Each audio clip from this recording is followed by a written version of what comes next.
लोग करेला cricket match में भोजपुरी में कमेंट्री। नमस्कार, हमार नाम नेहा हर और भोजपुरिया चस्का देख रहल बानी। भोजपुरी में कितना मिठास बा इ तरह के पता ही बा। सोची जब मैच के कमेंट्री भोजपुरी में होला तो कितना नीमन लागेला। आज के वीडियो में हम रवा के बताएं कुछ ऐसने लोगन के बारे में जे भोजपुरी में आईपीएल मैच में कमेंट्री कर चुकल बा। आई पहले रवा के भोजपुरी में कमेंट्री कई के सुना देत बानी। नमस्कार सखिया और भैया लोग, आज हमनी के साथ बा एगो शानदार क्रिकेट मैच और ये मैच गजब के होखे वाला बा। मैदान में हर ओर उमंग और उत्साह के माहौल बा। मैच की शुरुआत हो चुकल बा। खिलाड़ी लोग मैदान में उतर के तैयार बाड़न। बॉलिंग एंड पर बा टीम के कप्तान अरुण कुमार बारन। ओह, पहला ही बॉल पर शॉट का शानदार बाउंड्री। बल्लेबाज संजय यादव के हाथ से सटीक शॉट और ये बॉल गई सीधा बाउंड्री के पार। एगो और शानदार शॉट, बहुते बढ़िया खेल। अरुण कुमार के बॉलिंग में थोड़ा परेशानी जरूर हो रहा बा। गजब के कैच बा।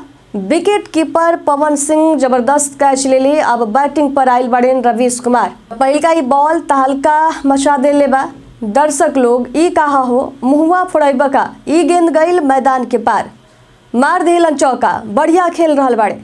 अब चली फटाफट बता देत बानी जे लोग मैच में भोजपुरी में कमेंट्री करेला ओकर नाम बा रवि किशन।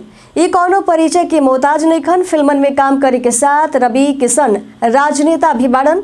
रवि किशन आईपीएल के 16वां सीजन में भोजपुरी में कमेंट्री कैले रहलन। गुलाम हुसैन रिजवी एसजीटी विश्वविद्यालय गुरुग्राम में क्रिएटिव डायरेक्टर बाड़े।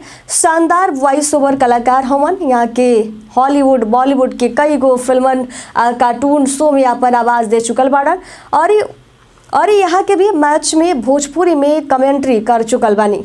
अब नाम बा शिवम सिंह के। शिवम सिंह बिहार रणजी टीम खातिर खेले ले। बता दें कि शिवम सिंह बिहार के कैमूर जिला के चांद गांव के निवासी हवन। शिवम सिंह भी आईपीएल मैच में भोजपुरी में कमेंट्री करेलन।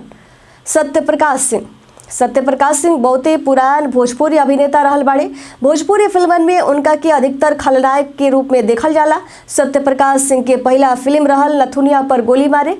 आईपीएल में सत्यप्रकाश सिंह भी भोजपुरी में कमेंट्री कर चुकल बाड़न। सौरव सिंह उर्फ रॉबिन सिंह बिहार के सिवान जिला के नवी हाता गांव के रहे वाला हवी। रॉबिन पिछला कई साल से स्थानीय क्रिकेट टूर्नामेंट में भोजपुरी कमेंट्री कर चुकल बाड़े। एक अलावे वो बिहार क्रिकेट टीम के कोच और फिजियो भी रह चुकल बाड़े। रॉबिन सिंह ठेठ देसी शब्दन के मिठास आ भोजपुरी भाषा के लहजा में क्रिकेट की कमेंट्री कर चुकल बाड़न।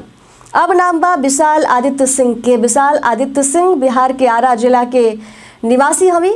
विशाल आदित्य सिंह एगो मॉडल अभिनेता भी हुए। वो 2011 में चंद्रगुप्त मौर्य से टेलीविजन पर अपन शुरुआत कैले रहलन।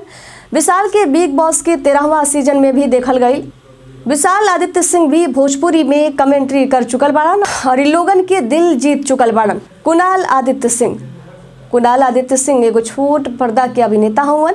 विशाल आदित्य सिंह के छोट भाई भी हवे। विशाल अक्सर सोशल मीडिया पर अपना भाई के संगे फोटो शेयर करेले। आईपीएल में दोनों भाई भोजपुरी में कमेंट्री करत देखल गईल बाड़े। स्नेह उपाध्याय भोजपुरी इंडस्ट्री के जानल मानल अभिनेत्री या गायिका हवी। स्नेह उपाध्याय बिहार के समस्तीपुर जिला के रहे वाला हवी। स्नेह उपाध्याय भोजपुरी के सबसे हिट गाना हेलो कौन में रितेश पांडे के साथ गाना भी गा चुकल बाड़ी।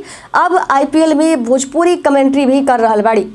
अब नाम बा डिम्पल सिंह के। डिम्पल सिंह एगो भोजपुरी अभिनेत्री हवी। रउआ भोजपुरी गीतन में डिम्पल सिंह के देख सकेले। एकरा अलावे कई गो हिट भोजपुरी फिल्मन में भी काम कर चुकल बाड़ी। अब डिम्पल सिंह भी आईपीएल में भोजपुरी कमेंट्री करके अपन हॉटनेस जोड़ रहल बाड़ी।